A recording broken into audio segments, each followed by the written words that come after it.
کہ تقریباً 8 سے 10 شرط ہے، کنڈیشن۔ اگر یہ 8 شرطوں میں سے ایک شرط بھی نہ پایا جائے تو ان کا نکاح نہیں ہوگا۔ وہ انشاءاللہ کبھی اس عنوان پہ بات ہوگی لمبی۔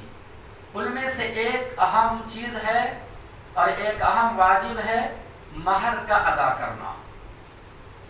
تو شریعت نے نکاح کے حوالے سے مہر کو متعین کرنے کی کوئی مقدار قرآن حدیث میں نہیں ہے کہ کتنے مہر میں دیا جائے، کتنے پیسے، کتنے درہم، کتنے دینار، کتنے فلوس یا کتنے گرام سونا چاندی دیا جائے۔ اس سلسلے میں شریعت میں کہیں فکس نہیں ہے، بلکہ مہر دینے والے جو لڑکے ہوتے ہیں یہ ان کی ذمہ داری ہوتی ہے کہ وہ اپنی حیثیت کے مطابق اور اپنی استطاعت کے مطابق جتنا وہ دے سکے دے سکتا ہے۔ اگر وہ چاہے 1 لاکھ دینا 1 لاکھ دے سکتا ہے، اگر حیثیت نہیں 1000 تو 1000 بھی دے سکتا ہے، نکاح ہو جائے گا، کوئی اس کی فکس نہیں۔ علماء احناف ایک ضعیف حدیث پیش کر کے لوگوں کو گمراہ کرنے کی کوشش کرتے ہیں مہر کے تعلق سے۔ وہ کہتے ہیں کہ اللہ کے نبی کی حدیث ہے لا مہر اقل من 10 دراہم، یہ ان کی حدیث جبکہ ضعیف حدیث ہے، ایک بھی صحیح نہیں، کہ 10 درہم سے کم میں کوئی مہر نہیں ہے۔ دیکھو یعنی وہ قید لگاتے کہ کم سے کم 10 درہم دینی پڑے، اس سے کم دیے تو نکاح ہوگا نہیں، جبکہ غلط بات، کوئی صحیح حدیث نہیں ہے۔ بلکہ قرآن مجید نے یہ کہا ہے وَآتَيْتُمْ بِإِحْدَاهُنَّ قِنْطَارًا فَلَا تَأْخُذُوا مِنْهُ شَيْئًا، کہ اگر تم اپنی استطاعت اور حیثیت کے مطابق اپنی بیوی کو بہت سارے ڈھیر سونے کے اگر دے دو تو دے سکتے ہو، تو تمہاری مرضی، لیکن جتنا کم سے کم مہر طے کیا جائے وہی بہتر ہے۔ کیسے بتاؤں؟ اس لیے کہ ایک صحیح حدیث ہے، اللہ کے نبی اکرم صلی اللہ علیہ وسلم بیان فرماتے ہیں جو صحیح ترغیب و ترہیب مسند احمد میں ہے، خیر النکاح ایسر و اقل مہر، کہ سب سے بہتر نکاح وہ ہے جس میں مہر کم ہو۔ دیکھو، اور ایک روایت میں ہے کہ سب سے بہترین نکاح وہ ہے جس میں خرچہ کم ہو۔ دیکھو تو نکاح کو جتنا ہو سکے ہمیں آسان بنانا چاہیے، لیکن آج کے مسلمان نکاح کو بھاری بنا دیا، اور اس قدر بھاری بنا دیا کہ غریب بچی جب جنم لیتی ہے پیدائش سے لے کر ان کی شادی تک سوچ فکر ٹینشن میں رہتے ہیں بچے والے، یعنی بچے کے ماں باپ، کہ آگے چل کر اب اس کے شادی بیاہ کے بارے میں کیسے ہوگا، کیونکہ خرچہ بلّا کے ہے، بہت سارے ڈھیر جمع کرنا۔ اس کے لیے بہت سارے غریب بچی والے کیا کرتے ہیں، چندہ بھی کرتے ہیں، بھیک بھی مانگتے ہیں شادی بیاہ کے موقع پر کہ ہمارے بچی کی شادی اتنا نہیں دے سکتے۔ تو یہ پہلی بات یہ ہے، شادی بیاہ میں ہم کو یہ چیز سے بچنا چاہیے، جتنے رسم و رواج ہے ان تمام چیزوں بچیں گے اور سنت کے مطابق کیا جائے تو بہت آسانی ہے، لیکن کریں گے تو کرتے رہیے۔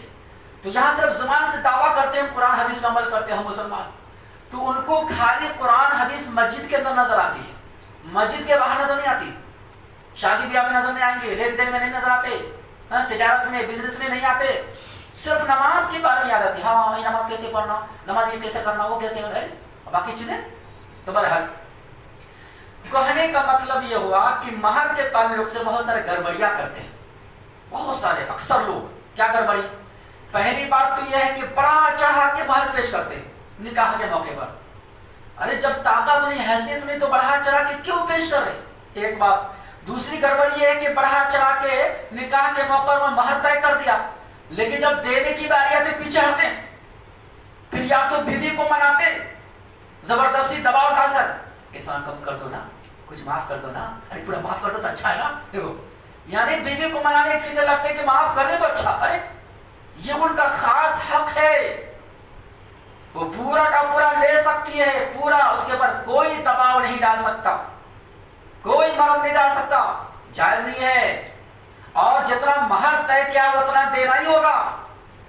ہاں وہ اپنی خوشی سے عورت اگر چاہے شوہر کو معاف کر دے یا کچھ کم کر دے، ان کی مرضی ہے، وہ اپنی خوشی سے، لیکن دباؤ نہیں ڈالیں گے، بول نہیں سکتے کہ معاف کر دو یا کم کر دو، یہ بھی بولنے کا حق نہیں۔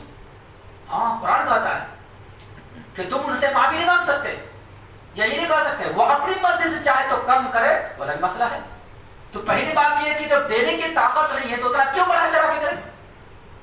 یہاں تو مسئلہ یہ نا کہ ان کا لیے تو ہم کو دینا ہوگا، تو لین دین کا مسئلہ ہے، اس لیے آج برائی میں پھنس گئے لوگ۔ اور کمال کی بات ایک برائی یہ بھی ہے رسم و رواج کہ عام طور پر زندگی بھر تو مہر دیا نہیں، جب موت آتی ہے تو اس وقت معافی مانگتے، معاف کراتے، مہر معاف کر دے، ارے کس کو بولے معاف کر دے؟ ارے عورت مر گئی تو مردے سے تو بات کر رہے ہو، یا شوہر پر تو شوہر سے بول رہے ہو، کیا ہے سمجھنا رہا معاف کرو؟ معافی کا مسئلہ کہاں سے آیا، وہ بھی موت کے وقت؟ یاد رکھو صحیح ترغیب و ترہیب کی حدیث ہے، کان کھول کر سنو، اللہ کے نبی اکرم صلی اللہ علیہ وسلم بیان فرماتے ہیں جو کوئی شخص مہر طے کر دیا نکاح کے موقع پر اور وہ مرد جو ہے نہیں دیتا ہے اور نہ دینے کا ارادہ رکھتے ہو اور زندگی بھر بیوی کے ساتھ گزارا ہے اور اس حالت میں مر گیا کہ اس کا مہر ادا نہیں کیا تو قیامت کے دن اللہ کے پاس زانی بن کر بدکار بن کر سامنے آئے گا۔ اللہ اکبر، زانی بدکار یعنی گناہ شمار، بتاؤ یعنی زندگی میں تم گویا کہ زنا ہی کیے، استغفر اللہ، بیوی کو رہتے ہوئے زنا، یہ کہاں کی بات آ گئی؟ نبی فرماتے ہیں کہ مہر کو آسانی سمجھنا، جتنا وہ صرف دے دو، جتنے تمہارے پیسے ہے اتنے طے کرو، کیا ضرورت ہے؟ ہم کو سمجھ آ رہا ہے یہ دکھاوا، اور ماشاءاللہ فلاں کی شادی ہوئی نا، ارے 50,000 ماشاءاللہ نکاح میں ہمارے 1 لاکھ دیے، ہاں 50 گرام سونا، 200 گرام تو 1 پاؤ، تو کیا کیا بولتے رہتے، یہ کیا ہے کہ دکھاوا؟ تمہیں لوگوں دکھا دے، دینے کی طاقت نہیں کیوں کر رہے؟ یاد رکھو۔ خیر بہرحال اب اس حدیث کا خلاصہ کیا کہ لمبی حدیث بتایا نا، لمبی حدیث کا ٹکڑا پیش کیا۔ اللہ کے نبی اکرم صلی اللہ علیہ وسلم ایک صحابی سے کہنے لگے، سہل بن سعد نے حدیث کرامی ہے کہ اگر تمہارے پاس مہر میں دینے کے لیے کچھ بھی نہیں نا تو کم سے لوہے کی انگوٹھی سے ہی بولے دے دو۔ اب لوہے کی انگوٹھی بھائی کتنی قیمت ہے مارکیٹ میں ہے؟ لوہے کی انگوٹھی سے ہی، لیکن دینا ہے۔ آج کے دور کے حساب سے 100 روپے مل جاتا، لوہے کی انگوٹھی نہیں ملتا، 50 روپے مل جائے میرا خیال۔ اللہ اکبر، اتنا آسان کر دیا۔ اب 500 روپیہ دو تو جلدی تیار ہوتا نہیں۔ تو یہاں گڑبڑی دونوں طرف سے ہے، آدمی کو سوچنا چاہیے۔ سارے کے سارے بیویوں کے مہر، اللہ کے نبی علیہ السلام کی بیٹی اور بیوی کے مہر کتنے تھے پتا ہے؟ سن لو، 12.5 اوقیہ مہر ہوتا ہے، اس سے زیادہ نہیں تھا۔ 12.5 اوقیہ آج کے دور کے حساب سے 500 درہم بنتے ہیں۔ اب 1 درہم کی قیمت کتنی پوچھ لو؟ دبئی میں درہم چلتا ہے اور کویت میں دینار چلتا ہے اور سعودی میں ریال چلتا ہے، اب اس کے حساب سے اندازہ لگاؤ، 500 درہم بس، اتنا ہی مہر تھا۔ بتاؤ اگر مہر بڑھا چلا کر دینا نیکی ہوتا یا کوئی ثواب کا کام ہوتا تو رسول اللہ صلی اللہ علیہ وسلم پیچھے کیوں ہٹے؟ بتاؤ 12.5 میں سب کام ہو گیا۔ حضرت علی رضی اللہ عنہ سے کہا کہ تم فاطمہ رضی سے نکاح کرنا چاہتے ہو نا، تمہارے کو کچھ دے دو، تو پہلے حضرت علی رضی اللہ بولے میرے پاس کچھ نہیں، میں کہاں سے دوں، میں تو خود غریب آدمی ہوں۔ ہاں تو آخر میں کہنے لگا اچھا وہ حتمی زرہ جو تھا نا، جنگ کے موقع پر ملا تھا حتمی زرہ، اگر وہی تو ہلا کے دے دو۔ چند تلاش کا ڈھونڈا تو حتمی زرہ ملا، وہ لا کے دے دی۔ دیکھو بہرحال باتیں بہت سارے وقت زیادہ ہوئے، لفظ ہو جائے۔ اللہ سے دعا کر اللہ تعالیٰ ہم تمام مسلمانوں کو دین کی صحیح سمجھ اور نیک عمل کی توفیق عطا فرمائے، آمین یا رب العالمین۔